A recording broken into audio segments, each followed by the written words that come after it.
Hello everyone, welcome to my channel. हमने chemistry class 11th NCERT का जो first chapter है उसकी एक्सरसाइज के क्वेश्चन नंबर 27 तक कर लिए थे। आज हम उसी से कंटिन्यू करेंगे, तो चलिए वीडियो को स्टार्ट करते हैं। क्वेश्चन नंबर 28 है, which one of the following have the largest number of atoms? First 1 gram AU, second 1 gram Na, third 1 gram Li, fourth 1 gram Cl2। तो हमें क्या करना पड़ेगा, इन चारों ही पार्ट्स जो गिवन है इनके नंबर ऑफ एटम्स निकालने पड़ेंगे और इनमें से सबसे ज़्यादा जिसके एटम्स आएंगे वही हमारा आंसर होगा। ठीक है, तो इस क्वेश्चन को करने के लिए हमें कौन सा कंसेप्ट यूज़ करना पड़ेगा? मोल कंसेप्ट। ठीक, तो चलिए करते हैं इसको सॉल्व। फर्स्ट पार्ट सॉल्व करेंगे। सबसे पहले गिवन क्या है, हमें 1 ग्राम AU में हमें क्या निकालने हैं? Number of atoms. और AU सिंबल किसका होता है? गोल्ड का। इसका मतलब हमें 1 ग्राम गोल्ड के नंबर ऑफ एटम्स निकालने हैं, मतलब कि 1 ग्राम गोल्ड में कितने नंबर ऑफ एटम्स प्रेजेंट होंगे।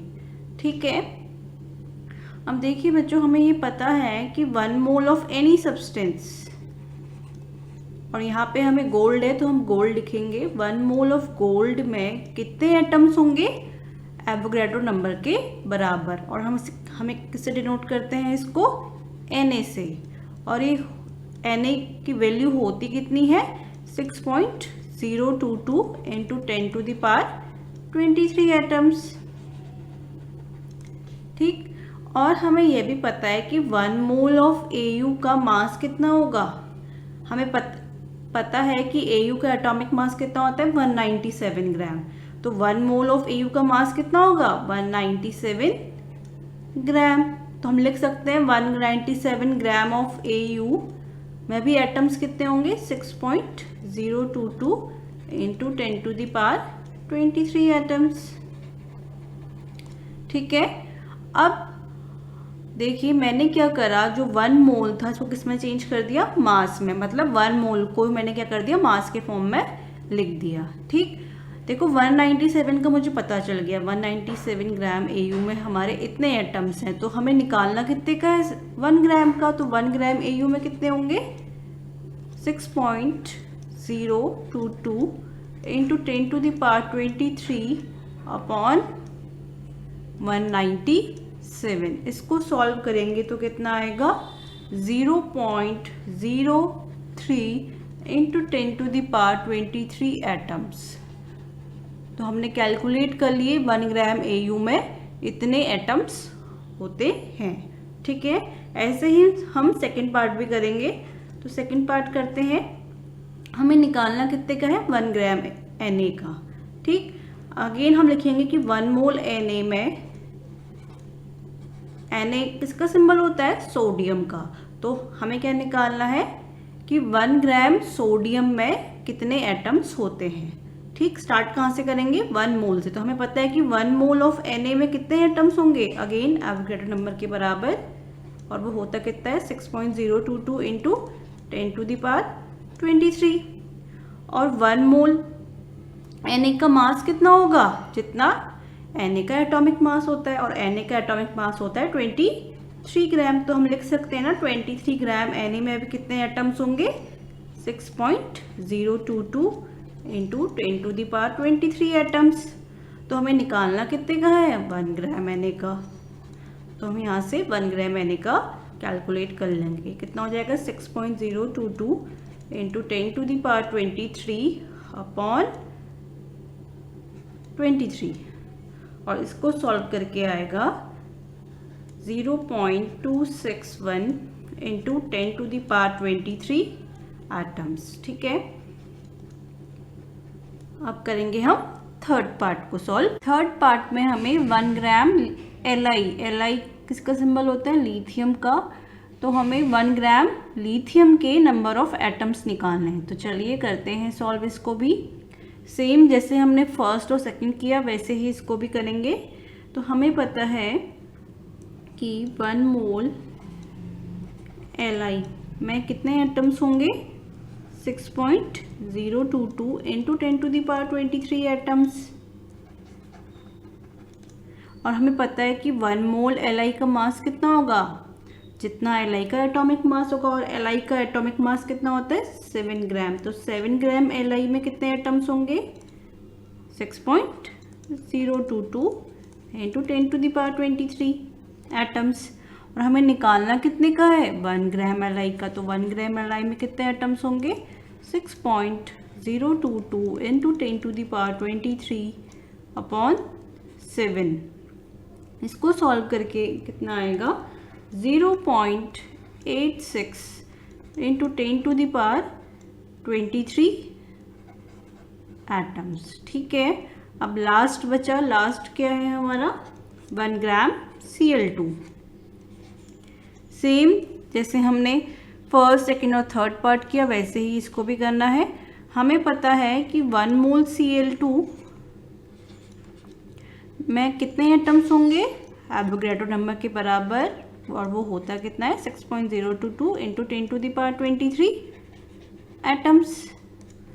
अब हमें पता है कि 1 मोल Cl2 का मास कितना होगा, जितना Cl2 का टोटल मास होगा। Cl का मास कितना होता है 35.5, और 35.5 को अगर हम 2 से इंटू करते हैं तो कितना आ जाएगा 71। तो इसका मतलब 71 ग्राम Cl2 में भी कितने एटम्स होंगे 6.022 इंटू 10⁻23 एटम्स।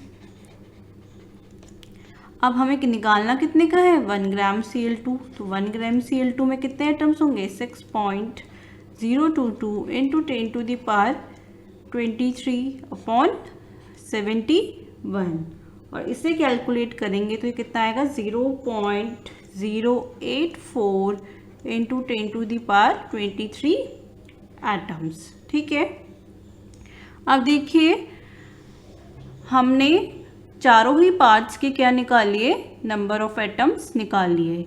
तो फर्स्ट का कितना आ रहा है हमारा 0.03, सेकंड का आ रहा है 0.261, थर्ड वाले का आ रहा है 0.86 और फोर्थ वाले का आ रहा है 0.084।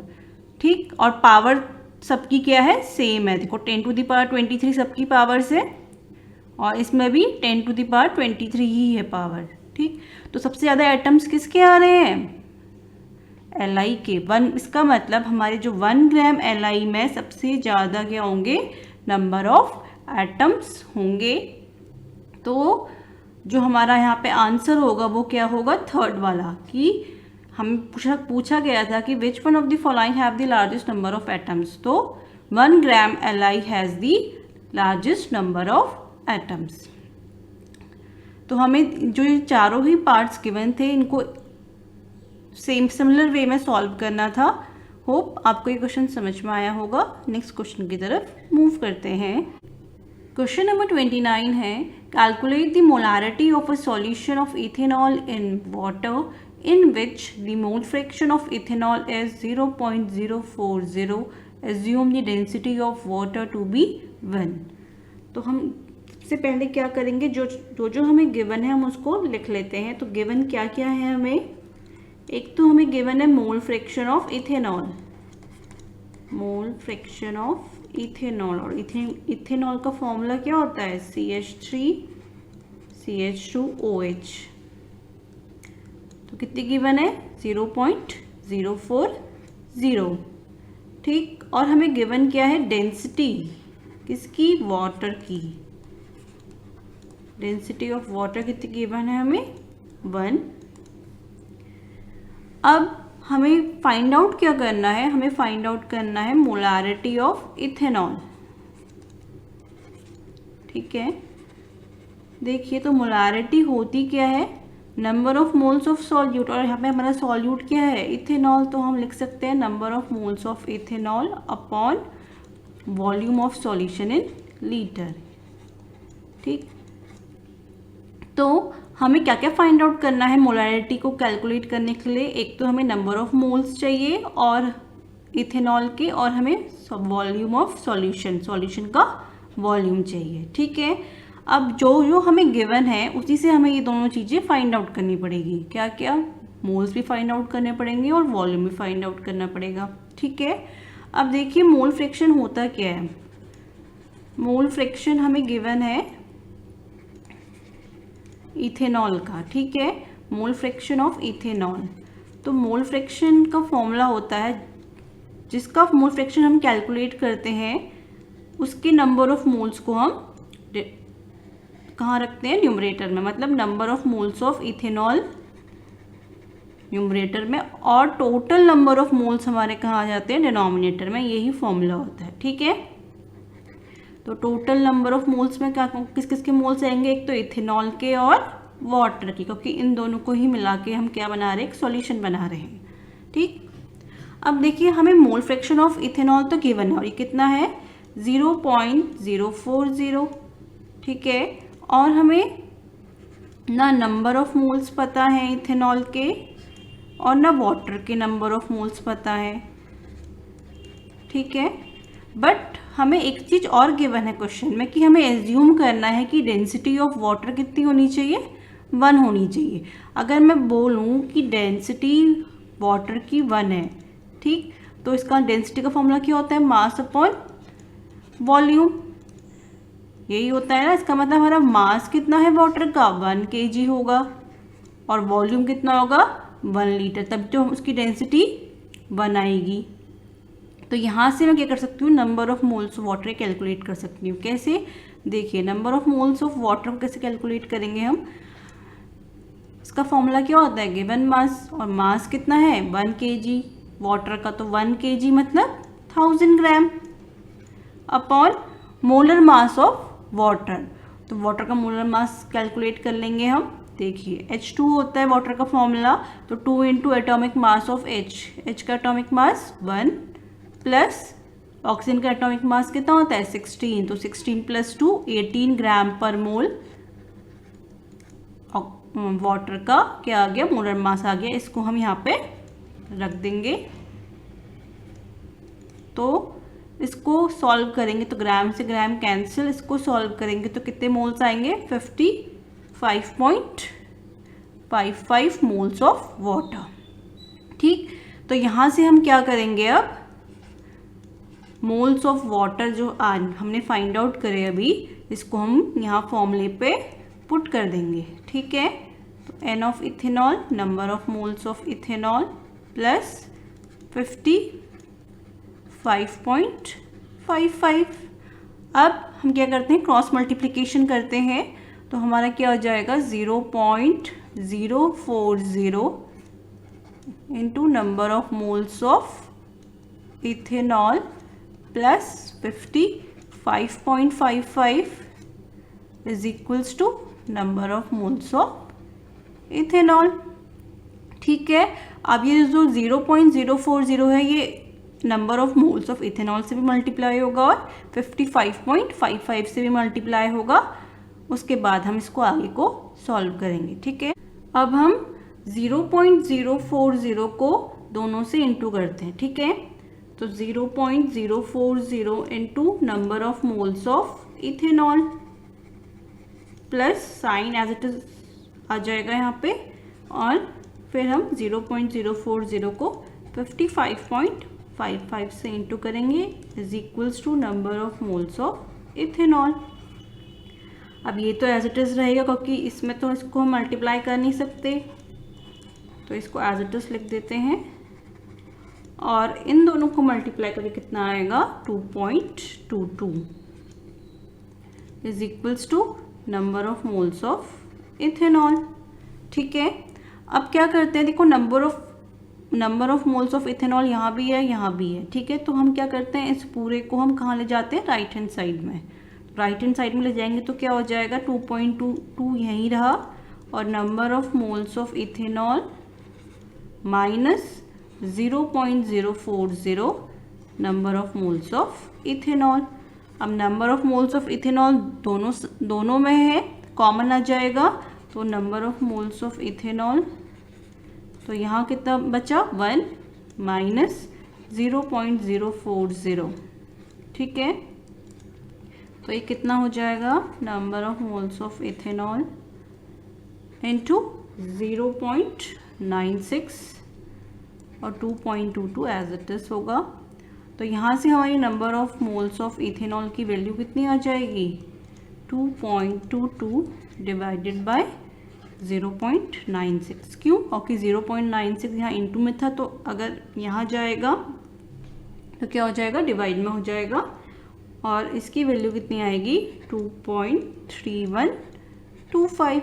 तो हमारे number of moles of ethanol कितने आ गए, 2.3125। ठीक है, अब हम क्या करेंगे, मोलारिटी फाइंड आउट करेंगे, किसकी, इथेनॉल की, जो हमें पूछा गया है। तो मोलारिटी ऑफ इथेनॉल क्या होगी, number of moles of ethanol, और वो कितना है, 2.3125